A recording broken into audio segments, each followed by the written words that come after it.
సౌందర్య గారు మళ్ళీ సౌందర్య గారిని రిపీట్ చేయడానికి శ్రీరాముల తర్వాత మళ్ళీ సౌందర్య గారిని పెట్టుకున్నారు వెంకటేష్ బాబుతో.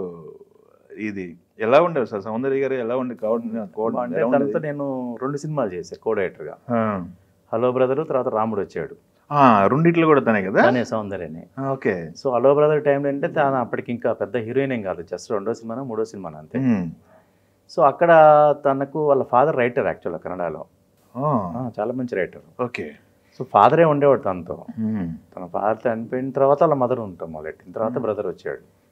సో ఫాదరే చూసేవాడు, ఆయన స్క్రిప్ట్లు ఇవన్నీ విని కథ క్యారెక్టర్ విని చూసేవాడు. అట్లా హలో బ్రదర్ షూటింగ్లో సాంగ్లో కొంచెం ఇక్కడ దాకా డ్రెస్సులు పంపించారు. ఆ అమ్మాయి వేసుకోవటం ఇష్టం లేదు, ఏడ్చుకుంటూ కూర్చుంది. వాళ్ళ ఫాదరు, నేను కో డైరెక్టర్ కదా, ఇట్లా ఉంది ఏం చేద్దాం.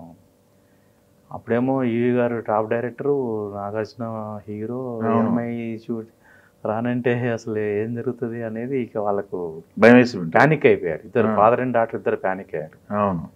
అయిన తర్వాత కాస్ట్యూమర్ని పిలిచి మోకాల కింద ఉన్నాయా అని అంటే దీన్ని ఎక్స్టెండ్ చేయొచ్చు అని అడిగాను. అక్కర్లేదు సార్, ఇంకో సైజ్ ఉంది మా దగ్గర అని ఈవి గారికి వెళ్ళి చెప్పాను అనమాట. ఇట్లా బాగాలేదు అమ్మాయి, ఆ డ్రెస్లు అస్సలు చాలా ఆక్వర్డ్గా ఉంది, చూడబుద్ధి అవ్వట్లేదు నాకే, ఇంతమంది చూస్తే చండాలంగా ఉంటుంది, అయితే వేరే కొంచెం మొక్కల కింది వరకు కొంచెం డ్రెస్ ఉంది అదేమని చెప్పాను అన్నాను. ఎందుకు బాగుంటుంది కదా అమ్మాయి అన్నాడు.